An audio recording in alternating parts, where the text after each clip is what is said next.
മീഷോന്ന് order ചെയ്തിട്ടുള്ള ഒരു beautiful lehenga choli സെറ്റിൻ്റെ റിവ്യൂ ആണ്. ടെഫറ്റ 6 ഫാബ്രിക് ആണ്, പർപ്പിൾ കളറാണ് ഞാൻ ഓർഡർ ചെയ്തിട്ടുണ്ടായിരുന്നത്.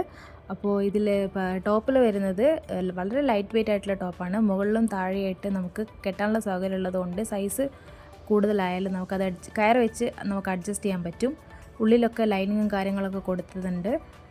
പിന്നെ സ്റ്റിച്ചും കാര്യങ്ങളൊക്കെ അടിപൊളിയാണ്. ടോപ്പിനൊട്ടും വെയിറ്റ് ഇല്ല കേട്ടോ, വളരെ ലൈറ്റ് വെയിറ്റ് ആയിട്ടുള്ള ടോപ്പാണ്. പിന്നെ ത്രെഡ് വർക്കാണ് കൊടുത്തിരിക്കുന്നത്, സിൽവർ കളറാണ് ത്രെഡിന്. പിന്നെ വരുന്നത് സ്കേർട്ടാണ്. സ്കേർട്ടും ഇതേമാതിരി തന്നെ നല്ല വർക്ക്, ഹെവി വർക്കോട് കൂടിയിട്ടുള്ള സ്കേർട്ടാണ്. ഫുൾ ത്രെഡ് വർക്കാണ് വന്നിട്ടുള്ളത്. സിൽവർ ത്രെഡാണ് ഇതിൽ യൂസ് ചെയ്തിട്ടുള്ളത്. ഒട്ടും വെയിറ്റ് ഇല്ല, ലൈറ്റ് വെയിറ്റ് ആണ്. പുറകിലും ഫ്രണ്ടിലും ഒരേ വർക്കാണ്. പിന്നെ ഇതിൻ്റെ കയറും കാര്യങ്ങളൊക്കെ സെപ്പറേറ്റ് ആയിട്ട് കൊടുത്തിട്ടുണ്ട്. സ്കേർട്ടിനുള്ളിൽ ലൈനിങ്ങും കാര്യങ്ങളൊക്കെ വരുന്നുണ്ട്. ഇതിൻ്റെ പ്രൈസ് വന്നിട്ട് 594 രൂപയാണ്.